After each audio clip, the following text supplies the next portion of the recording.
Hello YouTubers, this is RPI and I'll be playing various games from the YoYo Games Sandbox, which was YoYo Games took over Mark Overmar's Game Maker.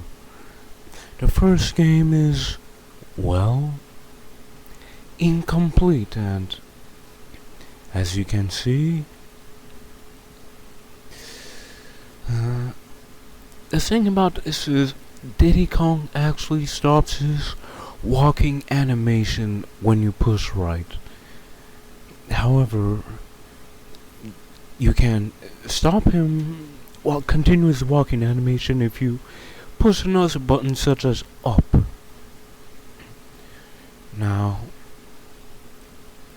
well, that was a bad transition, but oh well. The next one is Donkey Kong Country 5, Ice World. Now, I apparently recorded it twice and showed it twice, so here it is.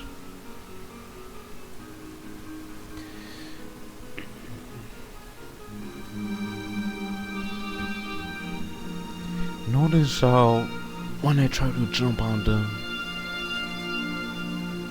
well, the enemies are stupid, but when I jump on them, I get hit.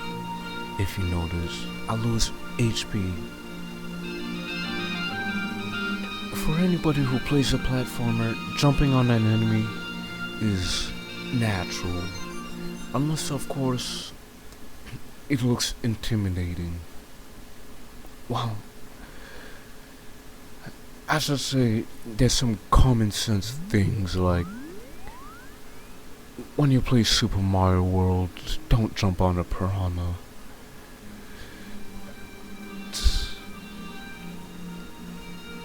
For whatever, and it looks like I didn't learn my lesson.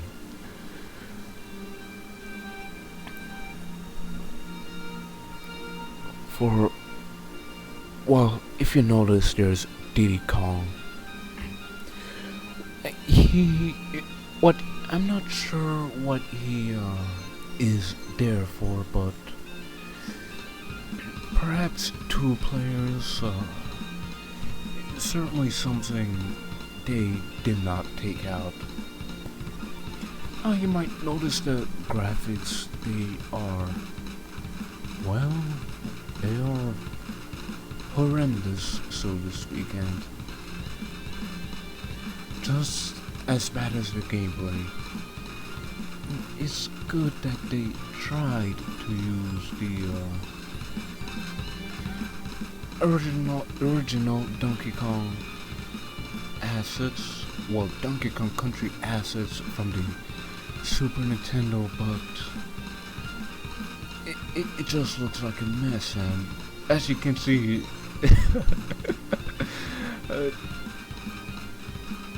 Donkey Kong's platforming animation is, well,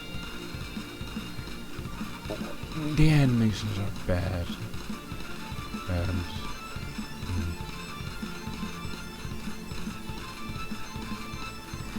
Yeah, it looks like I forgot I came from that there, but down here there's some bananas, and as you're gonna see, I found Diddy Kong again. Why he's there, I don't know, and you can see I just walked right past him.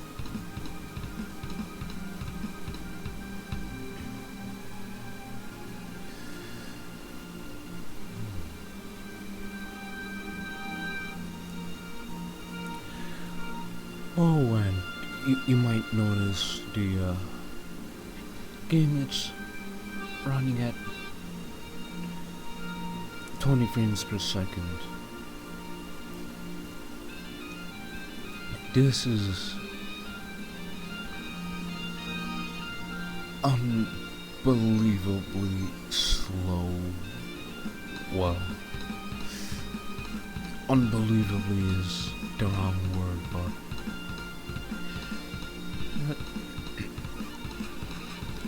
the difference between 20 and 30 frames per second is just as noticeable as 60 and 30.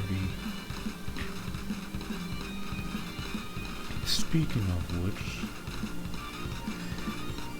it's rather personally one reason why I like Nintendo games is most of them run at 60 frames per second. Oh, and to go off on a tangent, that's well, you see what just happened right there. For a moment, I actually thought that the game froze when I went off screen, but that's not the case. Regarding Nintendo's, well, let's get back to this. One thing you might notice is this is actually more difficult than it was. Even though you can jump diagonally, no problem, you can't jump and then move a direction. Meaning, once you move right or left while you're jumping, say I just jump up, right? I jump up and I want to move right while I'm in mid-air. I will immediately lose all my vertical acceleration, as you can see while I'm trying to get up that ledge, but anywho, one of those bees are gonna kill me and I think the game freezes or I just stop. Oh. Well, in this level right here, it's actually running at 30 frames per second. It looked so much better, and yeah, here's what the bee killed me. And the game freezes. I got ahead of myself since I'm watching myself play a recording of myself playing, so it's you tend to think ahead sometimes. Now this one is called Sonic RPG.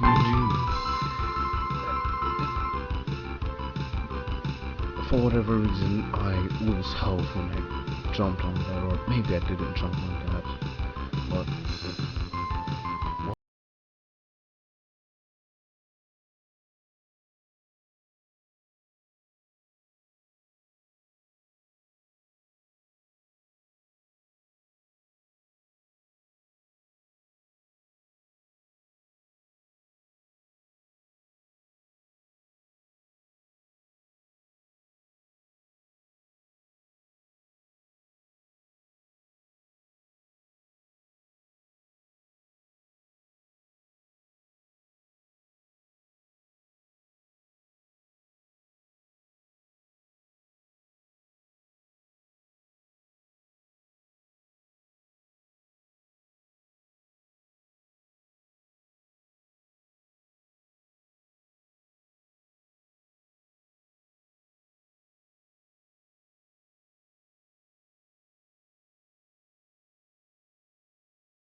soon I'm gonna oh, I'm looking at the controls right now, since to figure out how to use the slow-mo, but one, well,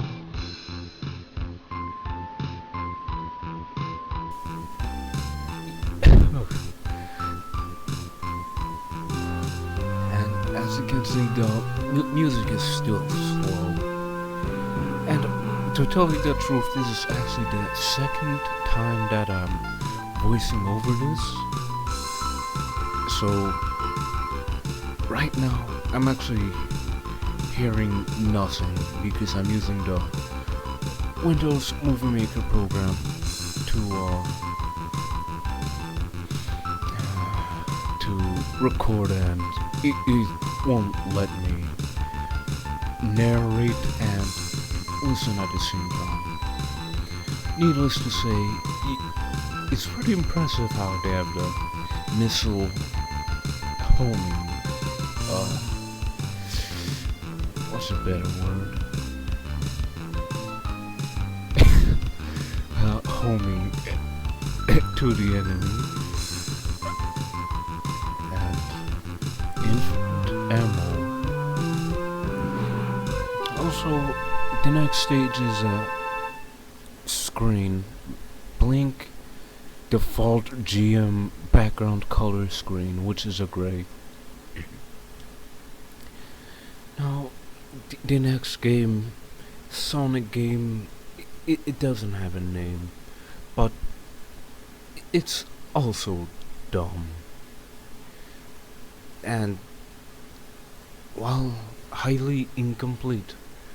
Now, as you can see, I can't jump on the enemy.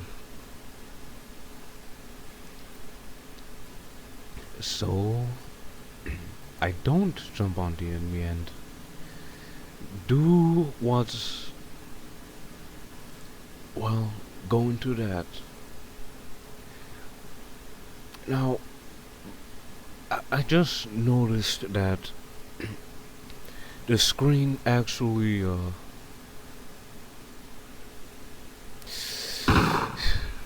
scrolled when I fell down there, but I didn't realize that I probably was supposed to jump over those spikes, if that's what they are, but whatever the case, I just keep killing myself, not knowing what to do, and, well, the, well, I just give up and we'll move on to the next one. The next video will be Sonic Light and Darkness. Now, Sonic Light and Darkness is very, very good and very well, this is not complete, but compared to the others, it's very complete. Now, this I probably should have chopped it off, but I get stuck trying to push the enter key, or I should say go to the next cursor thing, message window. Their choice of controls is beyond me, and as we speak, I'm probably pushing different keys, trying to figure out which one allows me to move forward. Maybe, or I could even be looking up the controls. I don't know, but I'm obviously stuck right here, which means this game is already good. You know something's good when you I don't even know what I'm trying to say, but look, I get past that and I go to the menu, not even bothering trying to change the controls. I'm gonna go to the graphics menu, and I actually get stuck right there in the graphics menu trying to figure out what after image does, because even though it's right in front of me, I actually couldn't tell what it was doing, whether it was on or off, until I started doing that and I figured out what they were doing.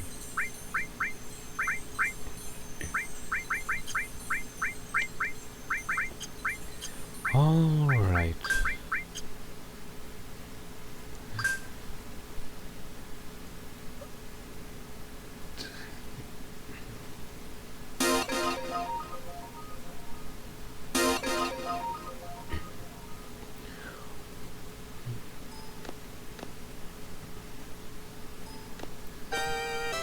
Now you know this is a good game.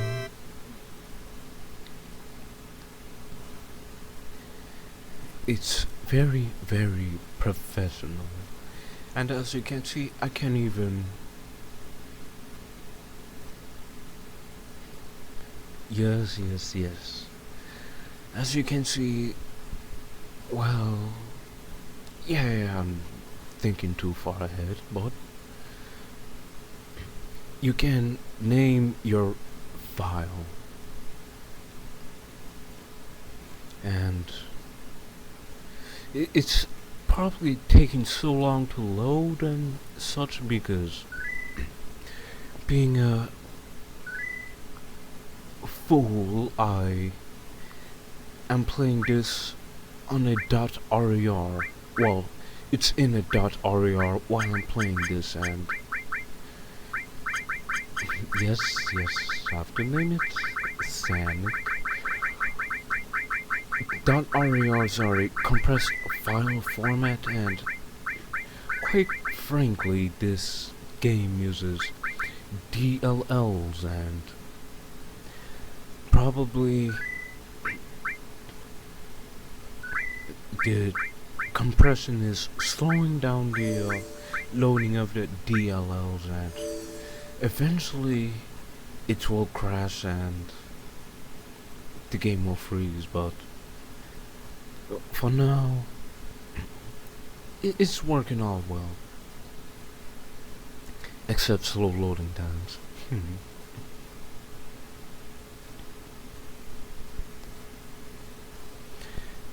And here, I believe it's running at 20 frames per second, and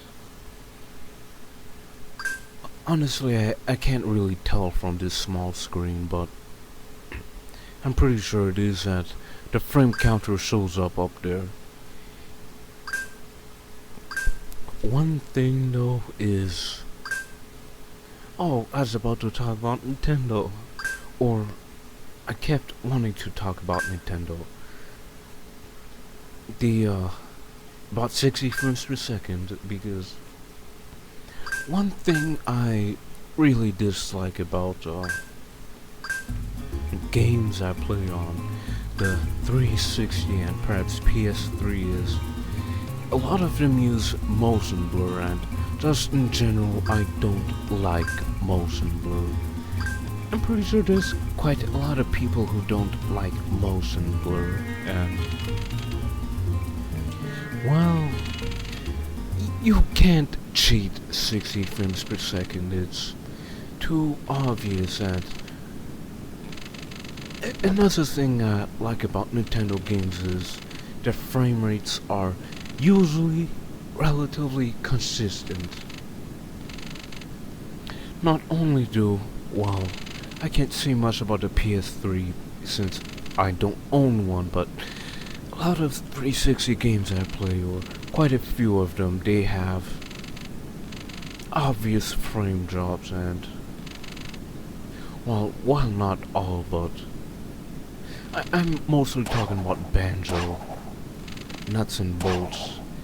It's just has a horrendous amount of frame drops, and it's a good looking game, but not in motion.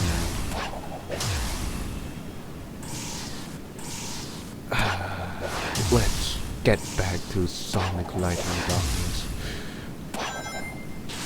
This, you see, you can't even do the light dash.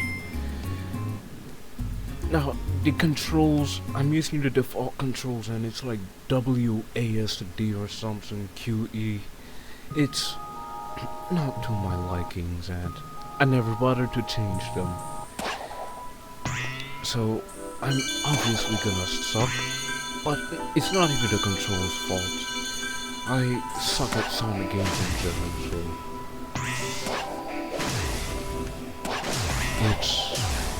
No. Kiddy? Yeah, trying to break that box.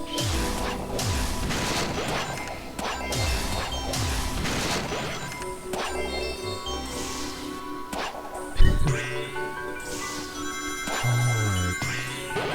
Because if I was to change the controls, well, that's actually a frame drop you saw right there. Got cut in half. And I died for whatever reason. Because I suck, I guess. Now, the controls, I would have much preferred, if I changed them, it would have been something like ZXCV. Actually, looking at it, it probably would have been ZXCV, which is pretty retarded, but that's how I use the controls on there. I mapped them on the SNES emulator, with A and S being the left and right, respectively.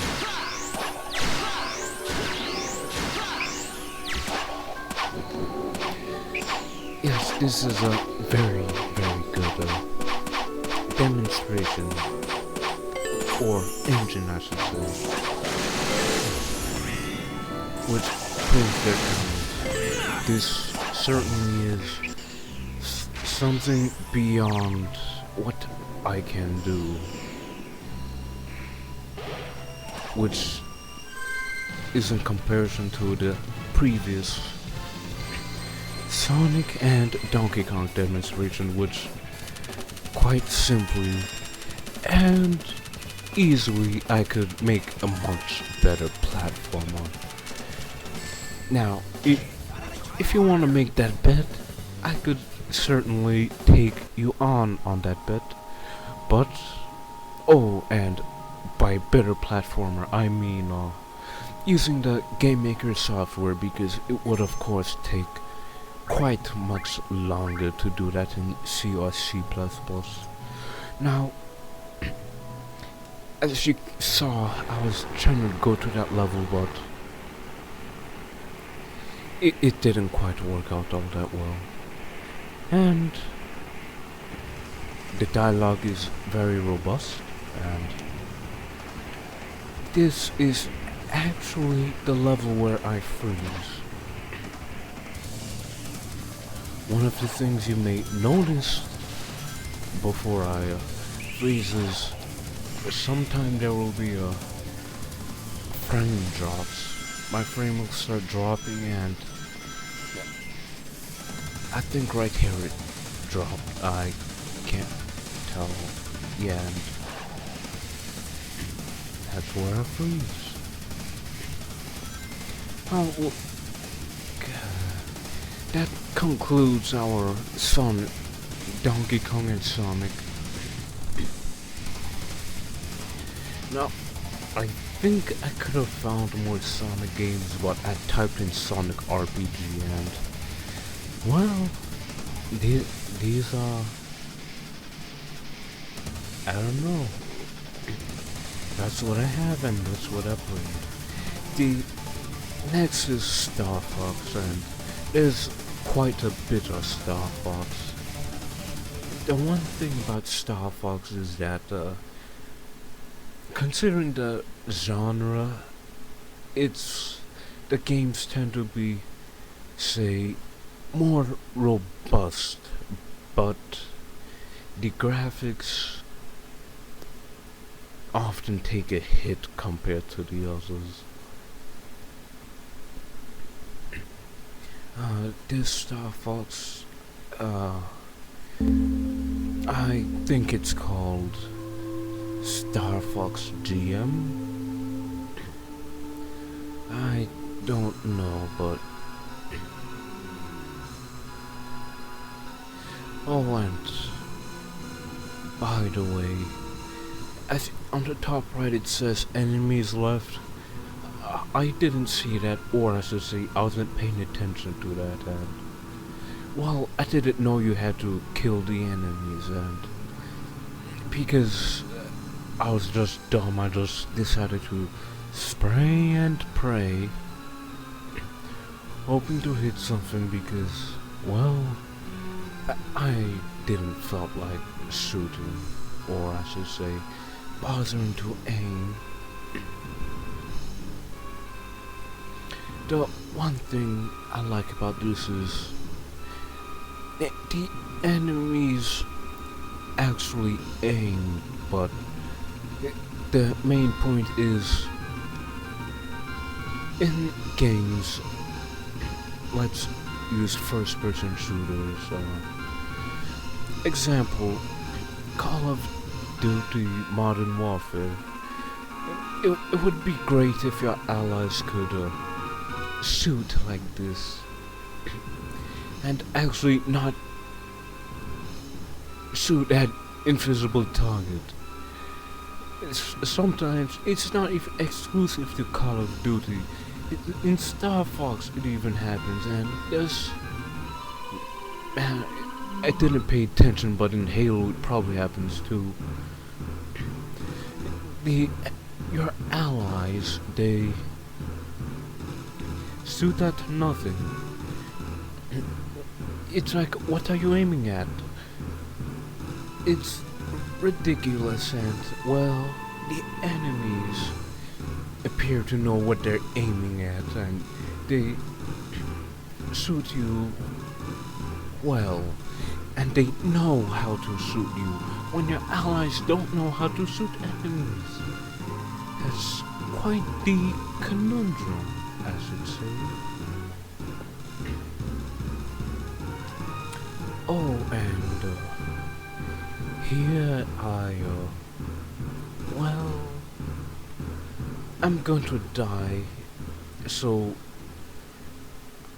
I just stop recording and begin recording once I get past this level. Sorry.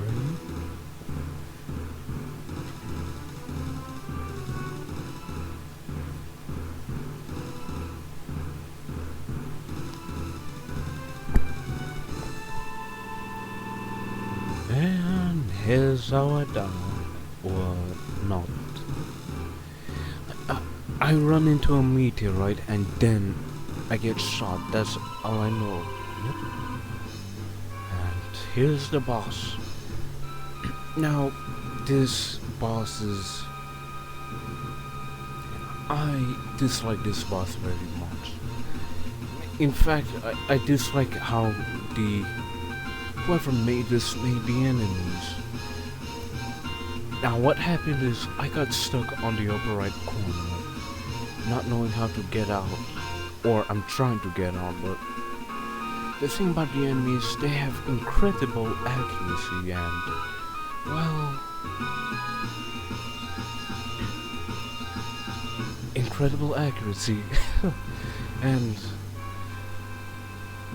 this boss just spawns enemies with incredible accuracy and enemies with incredible accuracy. Oh. That wasn't the only thing. The enemies can wrap around the stage, meaning they will go on the other side. Like, when I hit a boundary, I just hit a wall and get bounced back, but the enemies go to the other side of the screen, as you might have seen, hopefully. And I'm gonna die.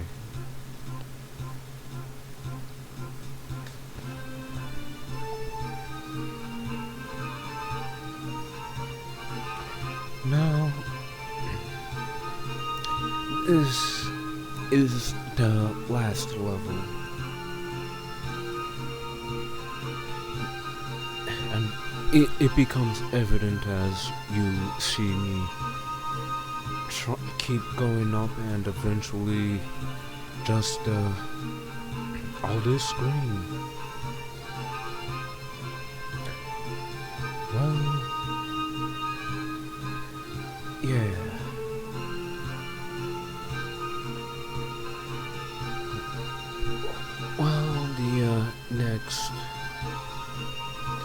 Starfox game is Starfox Frontlines, and it's dumb. And when I say dumb, I mean dumb. And it's... what can I say? Signing off, and here comes... Remember to watch part 2.